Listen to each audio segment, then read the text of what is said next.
ভারতের পশ্চিমবঙ্গের রেজিনগরের জনসভা থেকে রাজনৈতিক শক্তি প্রদর্শন করলেন জনতা উন্নয়ন পার্টির প্রধান হুমায়ুন কবির। সভামঞ্চে দেখা যায় মিমের পতাকা, আর সেখান থেকেই একের পর এক বিস্ফোরক মন্তব্য করেন তিনি।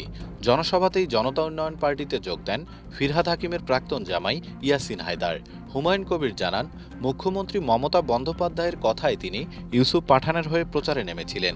সেই প্রচারের সময় হিন্দু সমাজের মনে আঘাত লেগেছে বলে স্বীকার করেন তিনি। প্রকাশ্য সভা থেকে করজোরে ক্ষমা চেয়ে হুমায়ুন কবির বলেন, ভবিষ্যতে আর এমন বক্তব্য রাখবেন না। একই সঙ্গে তৃণমূল কংগ্রেস ও মুখ্যমন্ত্রীকে তীব্র আক্রমণ করেন তিনি। দাবি করেন, সংখ্যালঘুদের স্বার্থ ভুলে গিয়েছে রাজ্য সরকার। বাবরি মসজিদ ইস্যুতে দল থেকে বহিষ্কারের প্রসঙ্গ টেনে মমতাকে প্রশ্নবাণে বিদ্ধ করেন হুমায়ুন। সভা থেকে ঘোষণা করা হয়, ঈদের পর ওয়াইসি ও হুমায়ুন কবির যৌথভাবে ব্রিগেড সমাবেশ করবেন। আইএসএফ বা সিপিএম পাশে থাকলে স্বাগত, না থাকলেও দুই দল একসঙ্গে লড়াই করবে বলে হুঁশিয়ারি দেন তিনি।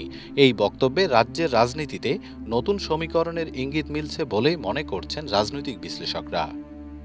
ডেস্ক রিপোর্ট, বাংলাদেশ সময়।